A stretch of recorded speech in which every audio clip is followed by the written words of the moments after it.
Starting us off with number 10 are Catherine and Curtis Fairchild Jones. In Melbourne, 1999, at 13 and 12 years old, Catherine and Curtis became the youngest people ever charged as adults for first-degree murder. The two shot their father's girlfriend Sonia and had plans to murder their father as well and another male relative.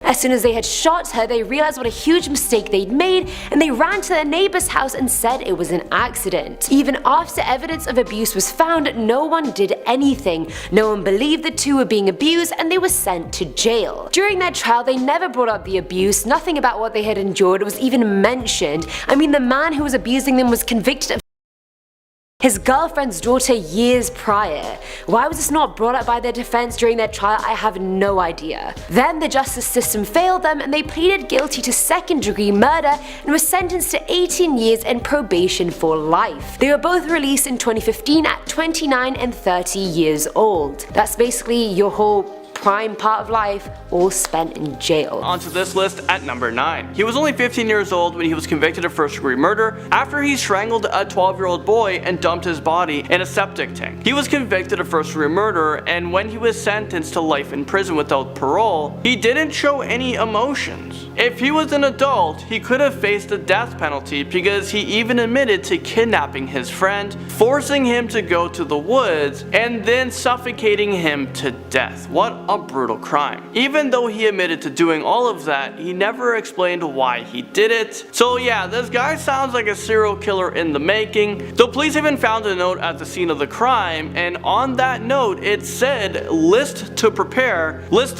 Jerry, and on the note it said strip to underwear, tie hands, gag and cover eyes. And like I said, he's a serial killer in the making, so maybe it's a good thing that he's gonna be behind bars for the rest of his life, because the world's gonna be a much safer place. Number 8 takes us to Joshua Phillips. He was convicted of life in prison without parole back in July of 1999, and that's after he murdered his 8-year-old neighbor when he was just 14 years old. He strangled, bludgeoned, and stabbed Maddie Clifton to death. He stuffed her lifeless body underneath his waterbed, but she wouldn't stay hidden for long. Joshua's mother came into his room days after the murder and found the dead body, which led him to confess to this murder. He said that they were playing basketball outside and he accidentally hit her on the head with his bat. He said he panicked and then killed her because he was scared of what his father would think. And I don't know, it seems like you killed her because you are a psychopath. This was no accident. Here's a clip of Joshua that was filmed 1 decade after the murder. I kept going like, alright, well, maybe I did deserve to be here. Maybe I deserve too much time. Maybe I deserve to die in prison. And but I always usually come back with the thought that I can't look at it like that, you know, and that doing that is just a cop-out and faking it, you know, just saying screw it, and why would I try to learn anything? Why would I try to improve myself? Why would I try to do anything to help anybody if I'm just gonna lay down and just die in here, you know?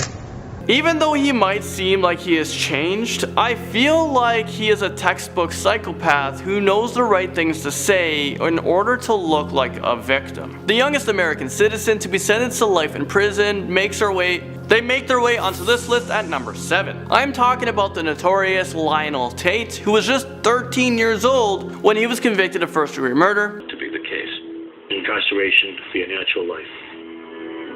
The now 14-year-old Lionel Tate was sentenced to life in prison without the possibility of parole.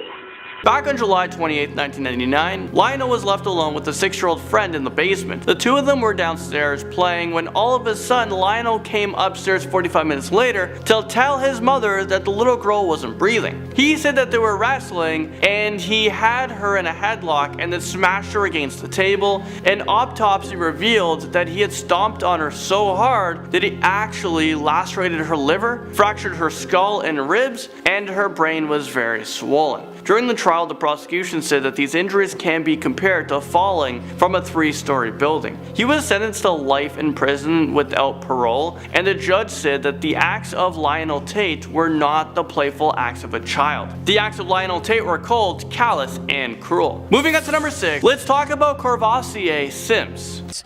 A judge sentenced 17-year-old Corvassier Sims to 70 to 120 years in prison after pleading guilty to 2 counts of second-degree murder and use of a weapon in their deaths. Alright, I have to ask, is this real life right now? 70 to 120 years? I know that sounds insane, but I think the sentencing, it kind of fits this crime. He was only 15 years old when he shot 2 teenagers, ages 17 and 18 years old, while he was attempting to buy a gun off of them. It was decided that he'd be tried as an adult because he was involved in armed robberies and 2 homicides. Oh, and he was on probation during the murders for other crimes that he committed in the past. What? So yeah, I think it's safe to say that he is a repeat offender and he will most likely die behind bars because I don't think a parole board will ever grant him probation. At least I'm really hoping they don't. Rodrigo Caballero crawls onto this dark list at number 5. Rodrigo Caballero was sentenced to 110 years in prison when he was 16 years old and he didn't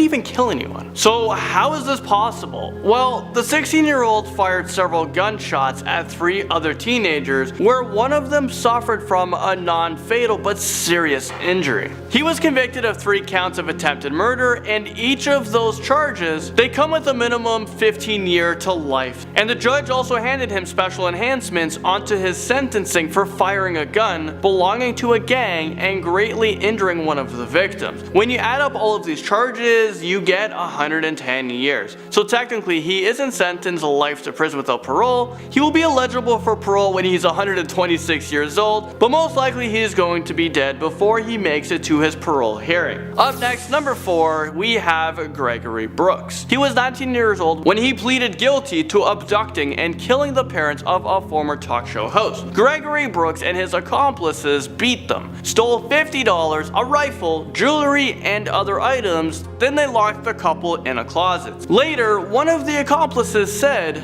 he would return to the house to finish them off. The judge gave him 60 years for each of the 2 counts of murder and robbery charges, and just moments after he was sentenced to 120 years, his father told reporters that despite his son having a good, supportive upbringing, he was influenced by gang members with negative motives. Could you imagine being sentenced to 120 years in maximum prison at such a young age? Your whole life is just gone. He will literally die and rot behind bars for the rest of his life because of one stupid night. Moving up this list, at number 3, we're talking about Eddie Devine. This case is pretty intense, so prepare yourselves. He was only 13 years old at the time when him and his friend forced a woman into a car where they drove around for hours while they tortured and violated her with an ice pick. Thankfully, the woman was able to escape when the teenager stopped for gas, but she will be scarred for the rest of her life. Eddie Devine pleaded guilty to 2 counts of armed carjacking, 3 counts of armed robbery, 3 counts of kidnapping, and 2 counts of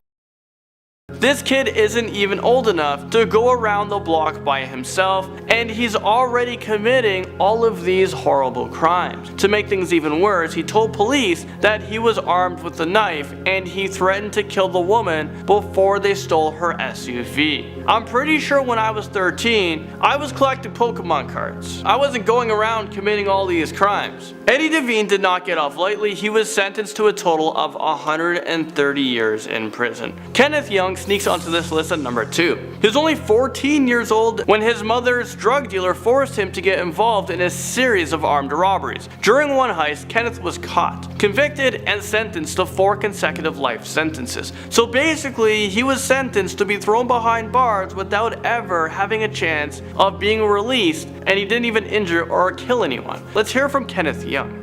Kenneth Young. First and foremost, Your Honor, I want to take the time out and say I take full responsibility for my actions and my role in these crimes. I have lived with regret every day as a civilized human being for these crimes. I have been incarcerated for 11 years, and I have taken advantage of every opportunity available for me in prison to better myself. He was coerced into committing these crimes, and he was at such a young and impressionable age. I don't think he should have gotten this harsh sentence. Because of this young age and the severity of the sentence, he spent most of his time in solitary confinement until he reached 18 years old, where he was then transferred to an adult prison where he will grow old and die. And now at the top of our list, we've talked about him before. We actually did a whole docu-series of him. If you guys want to check that out, you guys can click right over here. It's called The Prison Life of of Travion Blount. While Travion Blount makes it onto our list at number 1 for this video, Travion Blount was 15 years old when he robbed a party with 2 older gang members. Travion didn't hurt anyone, but he was found guilty of 49 counts, and eventually he was sentenced to 6 life sentences and an additional 118 years in prison. He knew he would be spending a few years in prison. He didn't expect to die in there. This has to be one of the harshest punishments in America for a teenager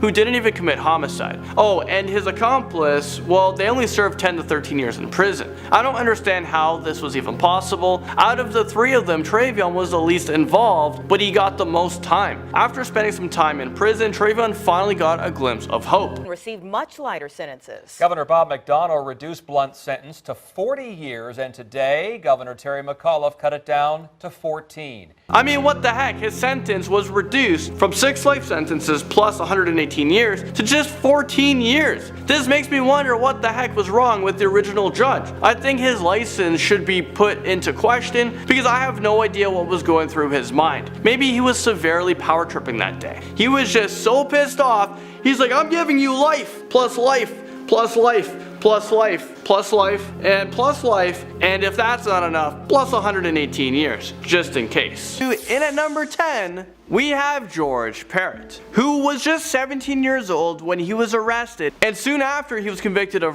and an assault that took place back in 1987. Well, Georgia spent 30 years in prison after it was deemed that he was actually wrongly convicted due to bogus FBI evidence. He was convicted mainly on an FBI agent's testimony about a microscopic hair found in connection with the rape.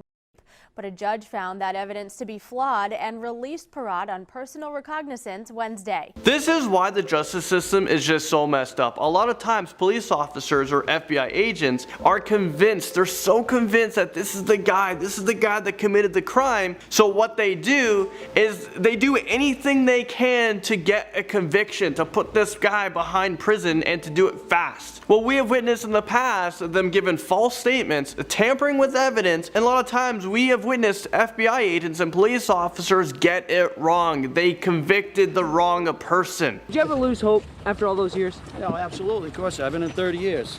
A crime I didn't commit. Of course, I lost hope. For people who may not have hope, what do you want them to know? He's got to pull out. Don't give up. Don't give up. That's for sure. Don't give up. Coming in at number 9 is ATIF, RAFAY, and Sebastian Burns. Funnily enough, I knew about this case beforehand because it's a very good Netflix docuseries about different crimes, and it's called The Confession Tapes, and this was that first case it actually explored. Highly recommend, but anyway, in Bellevue back in 1994, ATIF and his best friend Sebastian came back to ATIF's family's house for the holidays. All was well until the boys came back from a long night out to discover ATIF's parents and sister brutally murdered and his house a complete mess. After their murder, ATIF inherited basically everything his parents had, buying a new car, living a new lifestyle, and seemingly not mourning the loss of his family at all. Police in both the US and Canada suspected the 2 boys of killing his family in order to get their money. They slandered them in the news like there was no tomorrow, branded them as murderers, and then using the Mr. Big technique to extract a confession from them. This technique is actually illegal in the US, but legal in Canada where it was done. It involves undercover cops gaining the suspect's trust by involving them in illegal activities and then getting them to confess. Even with multiple alibis and no physical evidence, the undercover cop kept probing Burns to confess and he would make it all go away. I'm assuming in the hopes of making his life go back to normal, Burns did confess, and later on so did ATIF, even though their stories were completely different. Both were found guilty in 2004 of a triple murder and were both sentenced to 3 life sentences each, even though they've been in prison for the past 20 years. At first I thought, how could anyone murder their parents, but after doing this video and seeing how many people actually did, I was like, wow, this is a thing. This actually happens. At number 8 is Joshua Smith. Now in February of 2012, 14-year-old Joshua broke into his stepfather Chico's room and stole his shotgun. Right after that, he started shooting things around the house, and Chico and his daughter were able to escape his rampage by breaking a window and climbing through. Joshua's mother, Tamiko Robertson, was sleeping on the sofa when he shot her around 12 to 14 times at close range. And why did he do this, you may be wondering? Because his mother was being a mother. That's right, Joshua started hanging out with the wrong crowd and wanted to join a gang, do drugs, pop pills. He started coming home at ridiculous hours, so Tomiko gave him a curfew and told him to stop hanging out with these people, and that's what triggered him. He pled guilty to second-degree murder and will be in jail for anywhere from 30 to 50 years. Filling our number 7 slot now is Evan Miller. Now, Evan's life was hard enough. By the time he turned 14 in 2003, he'd been in and out of foster care due to his stepfather continuously beating him and his mother abusing drugs and alcohol. One day he was hanging out with his friends and his neighbor Cannon, who also happened to be one of his mum's drug dealers. After spending most of the night drinking and smoking weed, Evan and his friends attempted to rob Cannon after beating him. Evan beat him with a baseball bat and then set his trailer on fire, and he later died from his injuries and smoke inhalation. When brought to trial, his friend was offered life with a chance of parole if he testified against Evan, which obviously he did. In 2006, Evan was sentenced to life without parole, and now at 28 years old, he may have a chance at a retrial, but for now he's still very much in prison. Now at number 6 is Jacob P. Ind. Back in 1992, when Jacob was 15 years old, he killed his mum and his stepdad. After enduring years of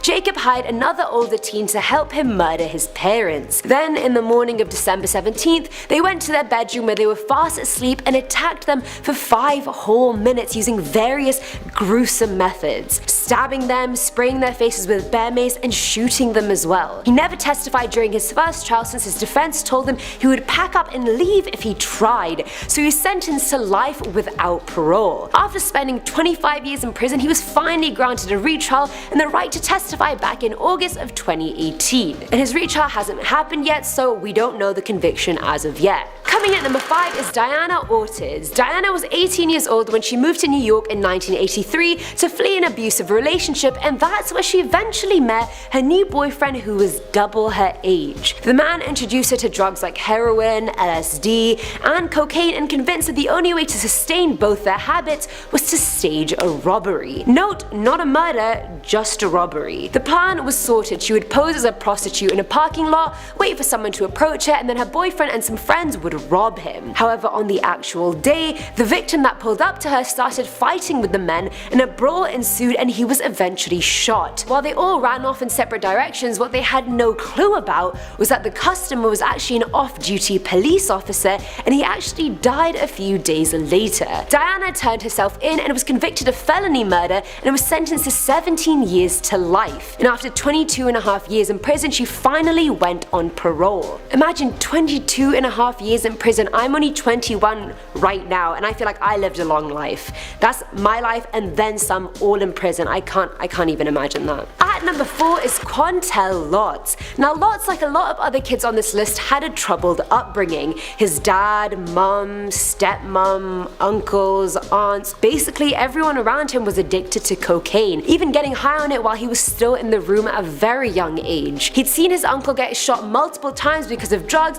and he himself was beaten on a regular basis. By 14, he used to have bouts of getting very angry, then crying uncontrollably, and then amnesia about what happened. In 1999, he was play fighting with his stepbrother Michael. It started off innocently, as it always does. Michael sent a blow dart his way, Lotz fired back with a toy bow and arrow, but then it turned very ugly and escalated into a proper fight. It ended with Lotz stabbing Michael a few times and then ultimately killing him. He literally doesn't remember the incident whatsoever. He just remembers being told the next day that his brother was dead and he was the reason. He was tried as an adult, not a juvenile, and was sentenced to life without the possibility of parole. Even though at 14 the state of Missouri thinks you're too young to legally get married, leave school, donate blood, get a tattoo without parental approval, yet you're old enough to be tried as an adult and then put away in jail forever. Filling in on number 3 slot is John Catis. Back in 2009, John was 16 at the time when he put up an ad on Craigslist offering sexual services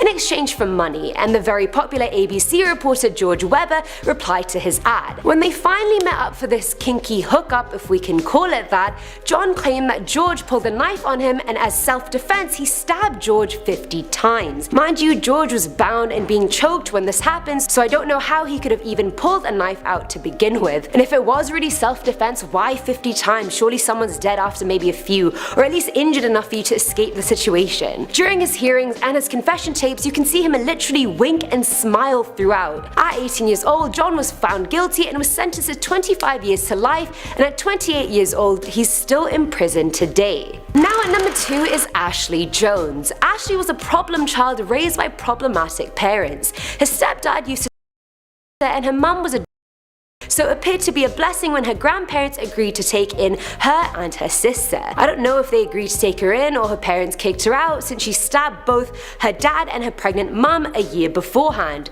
Luckily neither died. A year later, at 14 years old, she was disobeying her grandparents more and more, and she was dating a boy they didn't approve of. The couple hatched a plan and she helped her boyfriend commit a series of murders. First they killed her granddad, shooting him twice in the face and then stabbing him to death. Then her aunt, who they shot in her sleep, and then set them both on fire. They also attacked her grandmom, who also got burned on the face, stabbed in the chest and jaw, and shot in the shoulder. Luckily she survived, and she also tried to kill her own 10-year-old sister by stabbing her 14 times, but she also survived, thank God. Now at 24 years old, she's still in prison serving out her life sentence. And finally, at number 1 is Erin Caffey. Way back in March of 2008, Erin started dating a boy called Charlie Wilkinson. Story seems pretty kosher so far. After meeting Charlie, her parents felt like there was something off about him but didn't worry too much, but then Erin started to change. Her interests changed, her demeanor changed, and her parents thought Charlie was a bad influence and wanted them to break up. So what do any desperate teenagers do in that situation? Hatch a plan. Charlie and his friend Wade went into Erin's house while she waited in the car with Wade's girlfriend and shot Erin's mother Penny, whilst also nearly decapitating her with a katana. They then shot her youngest brother Matthew in the head, while James and his friend both took turns stabbing her other brother Tyler. As if that wasn't bad enough, they then set the house on fire and it was completely ruined. Erin's father was also really badly injured. They shot him nearly 11 times whilst they killed Penny, but luckily he survived and was able to escape the house before it completely went up in flames. I mean, I don't know how lucky that is considering he survived his wife and kids and his remaining child is in jail, but it's still a good sign. Initially no one suspected Erin, but during Charlie and Wade's questionings they both said that the murders were Erin's idea. At 17 years old, Erin pleaded guilty to murder, as did Charlie, and they were both given 2 consecutive life sentences plus 25 years. List in at number 10, we have Brian Lee Draper. Let me take you guys back to the night of September 22nd, 2006, where Brian Draper and his accomplice brutally murdered their classmate Cassie Stoddard for no apparent reason. They were hanging out with Cassie and her boyfriend on the night that Brian and his accomplice said that they were going to the theater to see a movie. As it turns out, they never went to the theater. They were hiding in the house waiting for Cassie's boyfriend to leave so that they can kill her. They turned the electricity off and stabbed the poor girl 30 times. During their trial, the 2 of them confessed to filming the entire plan. So here's a short clip of the 2 of them driving away from the scene of the crime. I just killed Cassie. We just left her house. This is not a joke. I stabbed her in the throat and I saw her lifeless body just disappear. Dude, I just killed Cassie.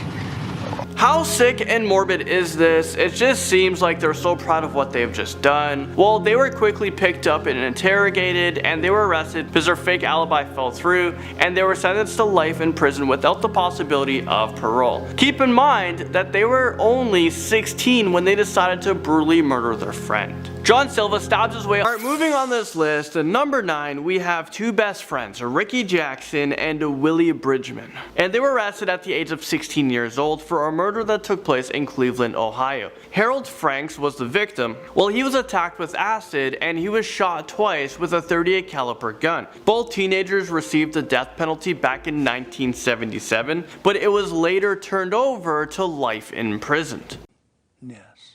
It was young Vernon's testimony that put Jackson on death row. I could halfway accept my punishment if I was guilty, but, excuse me.